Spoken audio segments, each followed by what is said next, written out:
न्याय की गुहार लगाते हैं। अगर आंतरिक तौर पर देखा जाए तो आंतरिक तौर पर हमारा आत्मा कह रहा है हम सिस्टम से हार चुके हैं। साजिश करने वाले लोग जो सोच रहे हैं कि हम टूट गए हैं, वो कान खोल करके सुन ले, हम टूटे नहीं हैं। हम उससे ज्यादा दमदार तरीका से उठेंगे। अब नहीं रहा। जिस बात को व्यक्तिगत स्तर पर अगर देखा जाए तो व्यक्तिगत स्तर पर हम इसको स्वीकार नहीं करते हैं, वो आज भी हमारे साथ है। और जब तक हम जिंदा रहेंगे तब तक वो मेरे साथ रहेगा। और प्रिंस का जो भी सपना था, उस सपना को अब हम जिएंगे। और प्रिंस के सपना को सिर्फ जिएंगे ही नहीं बल्कि उसके सपना को हम साकार भी करेंगे। आज हमारे भाई का श्रद्धांजलि सभा है। इस श्रद्धांजलि सभा में मैं दो बात की घोषणा कर रहा हूं। पहली, हमारा भाई मंगलवारी करता था। प्रत्येक मंगलवार को वो फास्टिंग रखता था, यानी उपवास रखता था, भूखे प्यासे भर दिन रहता था। और हनुमान मंदिर, पटना स्टेशन के बगल में जो हनुमान मंदिर है, वहां जाकर के वो पूजा करता था। अब तो वो रहा नहीं। अब हम उसके लिए मंगलवारी करेंगे, मंगलवार को फास्टिंग रखेंगे, उसके लिए हम मंदिर जाएंगे। साथ ही साथ हम अपने पैतृक गांव धमसेना में उनके आत्मा को शांति मिल सके, इसके लिए हम धमसेना में, हमारे घर के बगल में जो हमारा जमीन है, वहां पर हम एक भव्य हनुमान मंदिर बनाएंगे। और वो व्यक्तिगत मंदिर नहीं होगा बल्कि वो सार्वजनिक मंदिर होगा। और दूसरी बात, मन में तो उसके लिए करने को बहुत कुछ है, लेकिन उसका हर सपना हम धीरे धीरे पूरा करेंगे।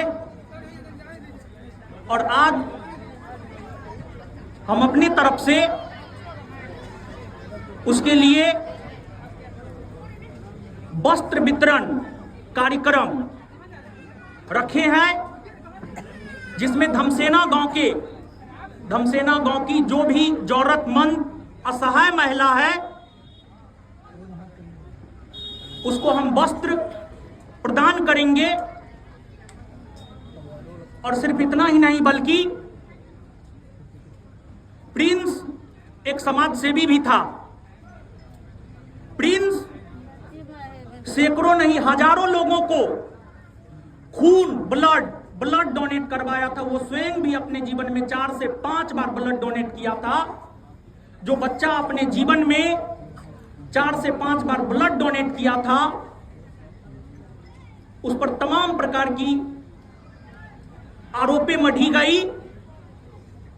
दुनिया कुछ भी कहे, वो मेरा भाई था, मेरे साथ रहता था, हमसे ज्यादा उसको कौन जान सकता, कोई नहीं जान सकता है। मेरा भाई ब्लड डोनेट करवाता था, समाज में जरूरतमंद लोगों को मदद करता था। तो हम उसके सपना को आगे बढ़ाते हुए ब्लड डोनेशन को लेकर भी कार्य करेंगे। साथ ही साथ जो भी समाज के गरीब असहाय लोग हम तक पहुंचेंगे, हम उनका हर संभव मदद करेंगे। जिस प्रकार से प्रिंस अपना सब कुछ मदद में लगा देता था, उसी प्रकार हम अपना सब कुछ लगा देंगे।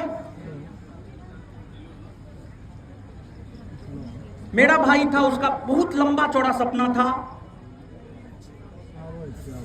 आगे और भी बहुत सारी बातें हैं। यहां पर भीड़ काफी ज्यादा हो गया है, लेकिन हम उसके हर एक सपना को पूरा करेंगे। और उसके आत्मा को शांति तब मिलेगा जब उसे न्याय मिलेगा। और हम बिहार सरकार से और न्यायपालिका से न्याय की गुहार लगाते हैं अगर आंतरिक तौर पर देखा जाए तो आंतरिक तौर पर हमारा आत्मा कह रहा है हम सिस्टम से हार चुके हैं, लेकिन हम टूटे नहीं हैं, हम फिर से उठेंगे और दमदार तरीका से उठेंगे। साजिश करने वाले लोग जो सोच रहे हैं कि हम टूट गए हैं, वो कान खोल करके सुन ले, हम टूटे नहीं हैं, हम उससे ज्यादा दमदार तरीका से उठेंगे। और हमारा मजबूती हमारा स्टूडेंट रहा है।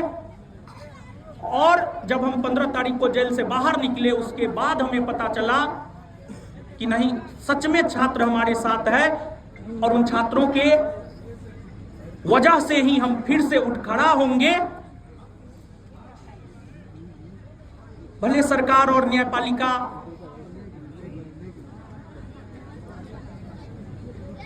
हमारे साथ जो भी करे सब कुछ मंजूर है, लेकिन इस बार हमारे साथ न्याय जरूर करेंगे। प्रकृति हमारे साथ न्याय जरूर करेगा। कहने के लिए बहुत कुछ है, लेकिन अंततः यही कहेंगे, सत्य परेशान हो सकता है, पराजित नहीं। दुनिया कुछ भी कह ले, सच यही है, हमारा भाई वापस नहीं आ सकता है। लेकिन उसके सपनों के जरिए हम उसके जीवन को भी हम जिएंगे। सत्यमेव जयते, मेरा अंतिम शब्द यही है, सत्यमेव जयते। और आगे हम वस्त्र वितरण कार्यक्रम शुरू करते हैं। और जहां तक हमारी आवाज धमसेना गांव में पहुंच रही है, जो भी गरीब और असहाय महिला है वो हमारे दरवाजे पर आए, हम यहां पर हैं। आप सभी लोगों को कतारबद्ध तरीका से एक एक करके वस्त्र प्रदान किया जाएगा।